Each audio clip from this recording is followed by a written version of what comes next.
Hey guys, welcome back to the Advanced Backyard Mechanics channel here. I'm underneath of a 2008 Dodge Ram 1500. We found out that the fuel pump was bad, and we're replacing it. So I just dropped the tank. Easiest thing to do is just drop it on the ground. It was actually full. Unfortunately, it was full whenever it got here. It got towed here, and here we are. Out there is the old pump.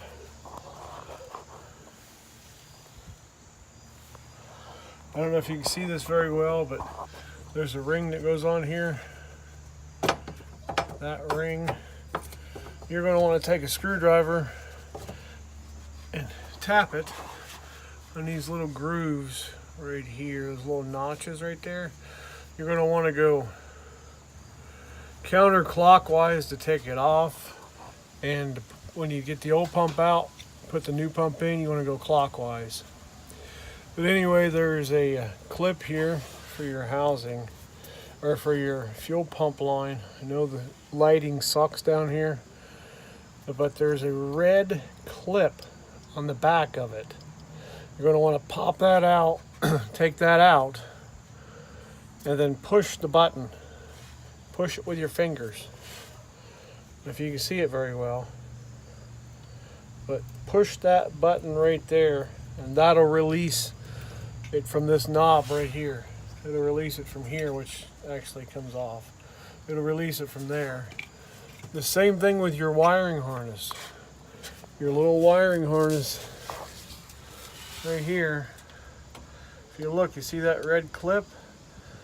Where you push that red clip through, and then you push the button in the back. You push the button in the back and pull your clip off. And that's also where you check for power and ground, right there. Get you a power probe, have somebody inside, turn the key on, see if you got power going here. You should have initial prime power for 2 seconds, and then it goes back to I think 6 volts for temporary. It might be different, I don't know for sure. Every vehicle's different. And you want a good ground source. Make sure you got a ground back here before you eliminate anything else, because these are known for having the fuel pump relays go bad. But this one does have power going to the pump. It's got power. It had power everywhere else, but the pump was good. The pump had power going to it, but it had no prime, no nothing. I sprayed some carb cleaner in the intake up there, and it fired right up. So told me right there that that was our problem. So this is the route we're taking. Again, you got 2 straps. There's your bolt right there. They're 14 or 15 millimeters. You're going to need a deep well, 1/2-inch drive socket. I used my Milwaukee right there. My Milwaukee fuel. Took it right off like nothing. The socket and the extension. You're going to need that extension to